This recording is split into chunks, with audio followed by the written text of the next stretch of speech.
Assalomu alaykum. Shuma durustmi? Naqsmi? Naqs farofta hastidmi? давоми як моҳи соли ҷорӣ ба шӯъбаи тарбоди беморхонаи вилоятии Суғд беш аз 100 нафар муроҷиат карданд. Ин рақам дар муқоиса ба ҳамин давраи соли гузашта нисбатан зиёд арзёбӣ карда мешавад. Бемории мазкур то рафт байни сокинон зиёд шуда истодааст. Мутахассисон мегӯянд ки хуруҷи бемории тарбод ё ин ки ревматизм асосан дар фасли баҳор, тирамоҳ ва зимистон ба назар мерасад. Мудири шӯъбаи тарбоди беморхонаи вилоятии Суғд Шоира Абдуқодирова ҳангоми суҳбат бо мо гуфт ки шахсоне ки ба бемории тарбод гирифтор шуданд метавонанд вазъи обу ҳаворо пешгӯӣ кунанд, зеро вақте ки обу ҳаво тағйир меёбад дасту пои онҳо сардшавии ҳаво ё ин ки боридани боронро ҳис мекунад. Бемории тарбод ё ин ки бо забони русӣ ревматизм мегӯем. Бемории тарбод хусусан дар синни наврасӣ то синни 35 солагӣ пайдо мешавад. Сабабгори ин беморӣ стафилококки бета-гемолитикии гурӯҳи А мебошад. шахсони гирифтори ин беморӣ мешаванд ки бисёртар онҳо аз бемориҳои ангина, илтиҳоби бодомакҳои гулӯ, фарингит, ларингит, бемориҳое ки илтиҳоби роҳҳои болои нафасро дар бар мегирад, сабаб боиси оянда ба тарбод оварданаш мумкин мебошад.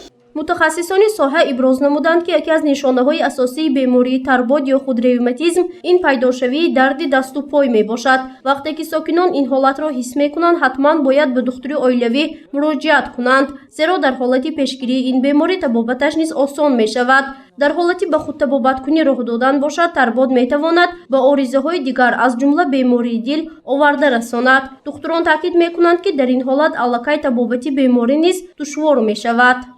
нишонаҳои асосии ин беморӣ ин пайдошавии дард дар буғумҳои калони дасту пой, хусусан китф, оринҷ, зону, соқи пой ва дард, паридани дард аз як буғум ба дигар буғумаш ва сурхшавӣ ва рамкунии ин буғумҳо, ғайр аз ин баландшавии ҳарорати бадан, дилзанӣ, дарднокии мавқеи дил ҳангоми фаъолият нокии ҷисмонӣ. Тарбод боиси пайдошавӣ дар оянда вақте ки сари вақт ба духтур муроҷиат намекунанд, ба табибон сари вақт муолиҷа намегиранд, муолиҷаҳои профилактикӣ намегиранд, нуқсонҳои кори дил, нуқсонҳои дил оварда мерасонад.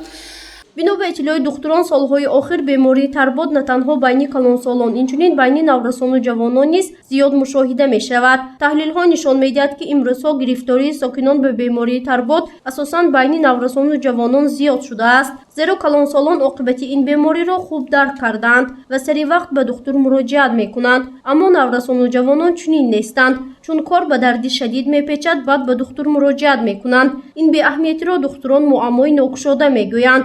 ин муносибати одамон ба салометияшон низ ба ҷуз аз дарди буғумҳо оқибат ба бемориҳои дил оварда мерасонад. дар ин ҳолат аллакай табобати беморӣ низ мушкил ва тӯл хоҳад кашид.